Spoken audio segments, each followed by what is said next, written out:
Je vous présente un os pair symétrique quadrilatère, c'est bien l'os pariétal.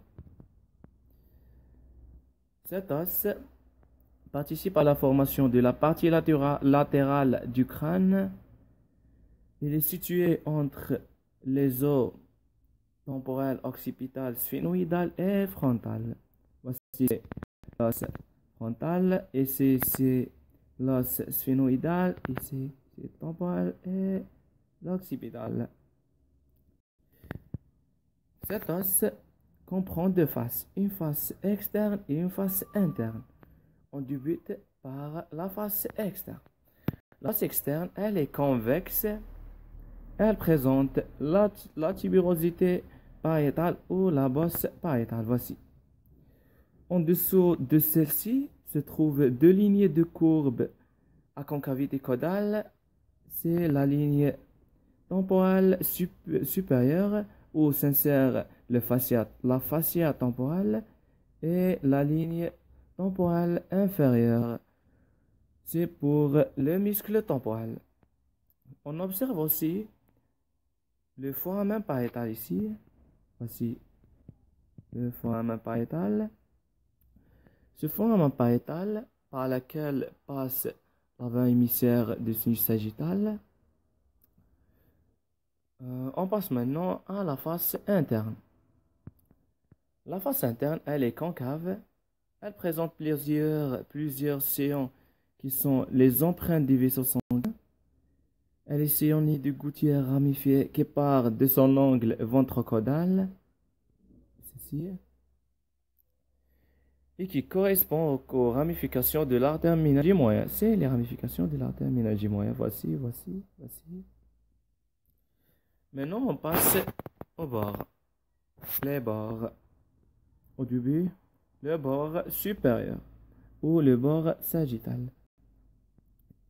Et dans les, il s'articule avec et en articulation avec le pariétal du côté opposé en formant la suture sagittale. Du côté endocrânien, on voit du côté endocrânien, il est creusé d'une demi-gouttière qui forme avec celle du côté opposé, le pariétal du côté opposé, le sillon du sinus sagittal supérieur. Voici le sillon du sinus sagittal supérieur. Voici. Maintenant, le bord inférieur ou le bord squameux est concave en bas et taillé en biseau du pont de la face externe. Il s'articule avec l'écaille de l'os temporal. Voici le bord inférieur.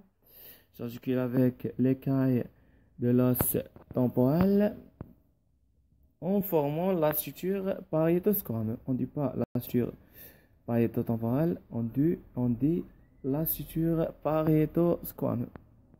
Maintenant, le bord frontal est dentelé. Il s'articule avec l'os frontal en formant la suture coronale. L'insertion de celle-ci avec la suture, l'insertion entre la suture coronale et la suture sagittale forme le brègement. Voici le brègement. Maintenant, le brègement ici. Voici le brègement.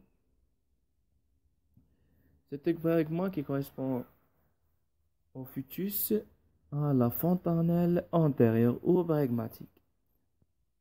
Maintenant, à l'union entre le bord frontal et squameux se trouve l'angle sphénoïdal qui s'articule avec la grande aile des sphénoïdes.